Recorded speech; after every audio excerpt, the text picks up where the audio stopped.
অসম হৰণীয়া কছাৰী ছাত্ৰ সন্থাৰ অষ্টাদশ দ্বিবাৰ্ষিক অধিৱেশন আৰু হৰণীয়া কছাৰী জনগোষ্ঠীৰ ভগ্নী সংগঠন স্বৰূপ হৰণীয়া কছাৰী গণতান্ত্ৰিক নাৰী মঞ্চৰ একাদশ দ্বিবাৰ্ষিক অধিৱেশন আৰু হৰণীয়া কছাৰী হিয়া ৰামুঠু স্বৰূপ জাতীয় উৎসৱ কেন্দ্ৰীয় বাঁহ গোঁসাই উৎসৱটি এইবেলি আমি তামোলপুৰ জিলাৰ গোৰেশ্বৰ ৰাজচক্ৰৰ অন্তৰ্গত বেতনা উচ্চ মাধ্যমিক বিদ্যালয় খেলপথাৰখনক প্ৰয়াত হিতেশ ডেকা সমন্বয় ক্ষেত্ৰ নামাকৰণে এই ক্ষেত্ৰখনত অনুষ্ঠিত কৰিবৰ কাৰণে আমি আগবাঢ়িছোঁ আৰু তিনিদিনীয়া আড়ম্বৰপূৰ্ণ বা বৰ্ণাঢ্য কাৰ্যক্ৰমণিকাৰে অনুষ্ঠিত হ'বলগীয়া এই অধিৱেশনখনি আৰু বাঁহ গোঁসাই উৎসৱটি উদযাপন কৰিবৰ কাৰণে ইতিমধ্যে আমি মূল সমিতিৰ সৈতে প্ৰায় 20খনকৈ উপসমিতিৰ সৈতে এখন শক্তিশালী অভ্যৰ্থনা সমিতি গঠন কৰা হৈছে আৰু আজি তাৰে প্ৰাৰম্ভিক কাম হিচাপত শুভ লাইখুঁটা স্থাপনৰ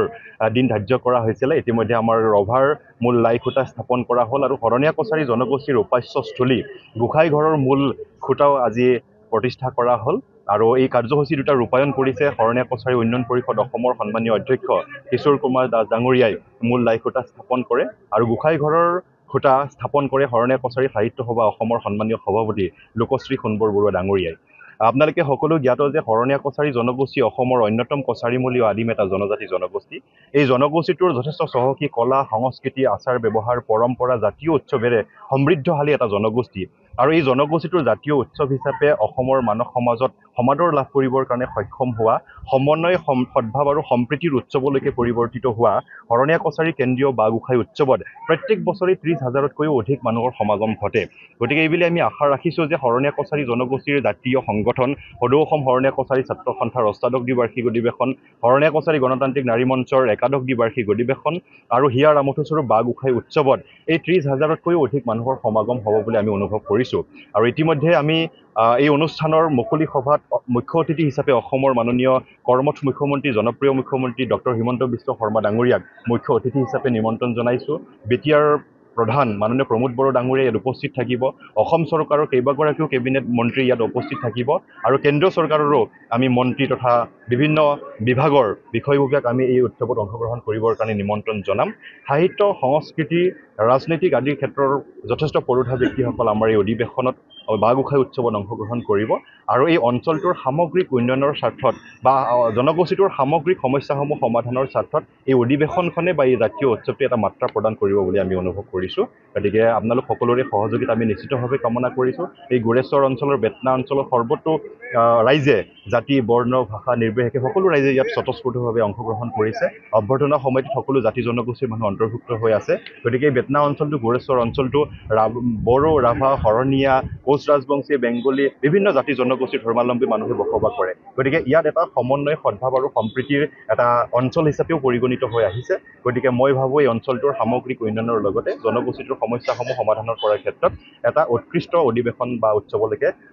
ৰূপান্তৰিত হ'ব বুলি মই আশা ৰাখিছোঁ তুংগত আছে এতিয়া যিহেতু আৰু আমাৰ হাতত বেছি দিন নাই আৰু খুব বেছি আমি এমাহে হাতত সময় আছে আমাৰ এই অনুষ্ঠানটি 4, 5, 6 বহাগৰ পৰা আৰম্ভ হ'ব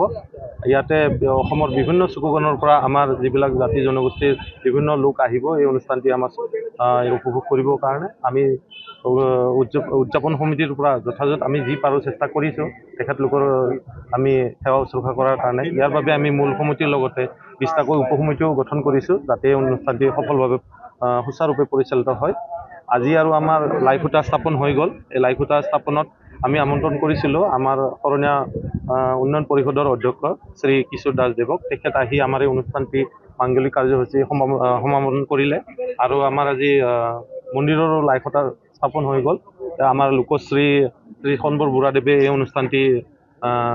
এই কাৰ্যসূচীত তেখেতে আহি আমাৰ মাজত উপস্থিত হৈছিল আৰু তেখেতে এই কাৰ্যটি সম্পন্ন কৰিলে আৰু আপোনালোকক ধন্যবাদ দিছোঁ এই অঞ্চলত আহি আমাৰ এই বাঁহ গোঁসাই উৎসৱৰ বিষয়ে ৰাইজৰ মাজলৈকে যিটো এটা মেছেজ লৈ যাব গৈছে আৰু এই শেষতে আপোনালোকৰ জৰিয়তে মই চেনেলৰ মাধ্যমতে আমাৰ অসমৰ প্ৰত্যেকটো চুককোণত যিবিলাক আমাৰ হৰণীয়া জনগোষ্ঠীৰ লোক আছে তেখেতলোকক আমাৰ এই অনুষ্ঠানটিত আহি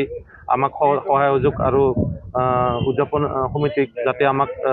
কিছু সাহস দিয়ে এই অনুষ্ঠানটি সুচাৰুৰূপে পৰিচালনা কৰাৰ বাবে তাৰ বাবে মই বিশেষভাৱে তেখেতলোকক বিনম্ৰ অনুৰোধ জনাইছোঁ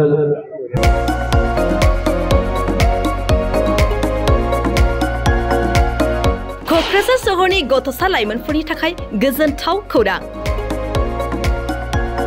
क'क्राझाराव गिबि खेबनि थाखाय गोदानै बेखेवदों इउनिभार्सेल गेम्स जन मुंनि मोनसे डिजिटेल गेलेमु सेन्टार। क'क्राझार सहरनि ग्रीनफील्डनि साखाथि इट्स भबानीपुर जेडी रडनि लामा सेराव गोदानै बेखेवबाय इउनिभार्सेल गेम्स जन। गोसो गुदुं गथ' एबा लाइमोनफोरा बे गेम्स जनाव फैनानै रंजानाय लाफैनो हागोन। गोदानै बेखेवनाय बे इउनिभार्सेल गेम्स जनाव गुबुन गुबुन रोखोमनि गेमफोर जेरै horse riding, claw', machine, virtual reality, hammer, air hockey, pirates, frog, माग, shooter, bike racing, car racing, basketball, fencing बायदि बायदि गेलेमुनि रंजानाय लाफैनो हागोन। बेनिखायनो गाव गावनि गथ'फोरखौ गोदानै बेखेवनाय बे इउनिभार्सेल गेम्स जनाव दान्दिसे सम लाबोनानै गुबुन गुबुन रोखोमनि गेलेनायनि खाबुखौ बाङायल' फिस होनानै रंजानाय लाहोनो हागोन।